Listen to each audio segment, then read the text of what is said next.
পাহাড়ি ঢলে প্লাবিত শেরপুরের ঝিনাইগাতি ও নালিতাবাড়ী উপজেলার বন্যা পরিস্থিতির কিছুটা উন্নতি হয়েছে, তবে নিম্নাঞ্চলের কিছু এলাকা নতুন করে প্লাবিত হয়েছে। সকালে ঢলের পানিতে নিখোঁজ হওয়া এক শিশু ও কিশোরের মরদেহ উদ্ধার করেছে স্থানীয়রা। উজানের পানি কমলেও নতুন করে প্লাবিত হচ্ছে নিম্নাঞ্চল। এছাড়াও তলিয়ে গেছে ঝিনাইগাতি সদর, মালিঝিকান্দা, নলকুড়া এবং হাতিবান্ধা ইউনিয়নের প্রায় 20টি গ্রাম। বৃহস্পতিবার বিকেলে শেরপুরের মহারশী ও সোমেশ্বরী নদীর বন্যা নিয়ন্ত্রণ বাঁধে ভাঙন দেখা দেয়। মালিঝিকান্দা, নলকুড়া এবং হাতিবান্ধা ইউনিয়নের প্রায় 20টি গ্রাম।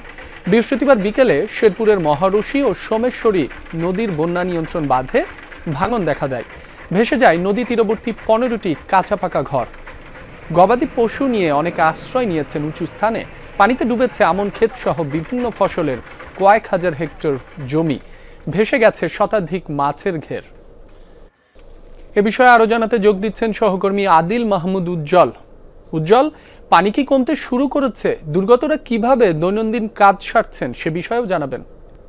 শেরপুরের ঝিনাইগাতি এবং সোমেশ্বরী, চেল্লাখালী, নালিতাবাড়ির বেশ কয়েকটি মহারশী নদীর বাঁধ ভেঙে শেরপুরের ঝিনাইগাতি এবং সোমেশ্বরী, চেল্লাখালী, নালিতাবাড়ির বেশ কয়েকটি ইউনিয়ন ইতিমধ্যে কমতে শুরু করেছে এবং প্রত্যেকটি নদীর পানি কিন্তু এখন বিপদ সীমার নিচে অবস্থান করছে। তবে আমি যেখানে দাঁড়িয়েছি এটি ঝিনাইগাতি শাড়ি কালীনগর এলাকা এবং এই এলাকার নিম্নাঞ্চলে যে আপনি দেখতে পাচ্ছেন পুরোটাই কিন্তু আবাদি জমি ছিল। সমস্ত আবাদি জমি কিন্তু এখন সম্পূর্ণই পানি, যে জায়গাটুকু আপনি দেখতে পাচ্ছেন পুরোটাই কিন্তু আবাদি জমি ছিল। সমস্ত আবাদি জমি কিন্তু এখন সম্পূর্ণই পানির নিচে অবস্থান করছে।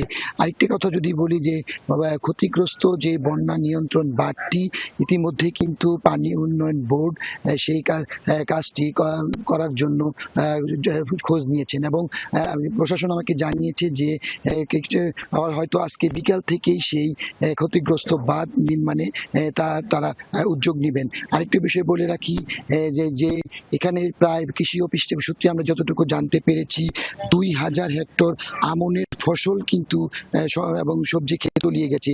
আসলে পানি না নামা পর্যন্ত কিন্তু আসলে কি পরিমাণ এই ক্ষেতগুলোর ক্ষতি হয়েছে তা কিন্তু যাচ্ছে না। শেরপুরের বছরই বাঁধগুলো আছে, সেই বাঁধগুলো কিন্তু মেরামতের জন্য এলাকাবাসী দাবি জানিয়েছেন, এমনটাই আমাকে বলেছে। এই ছিল আমার কাছে সর্বশেষ। উজ্জ্বল, আপনাকে ধন্যবাদ।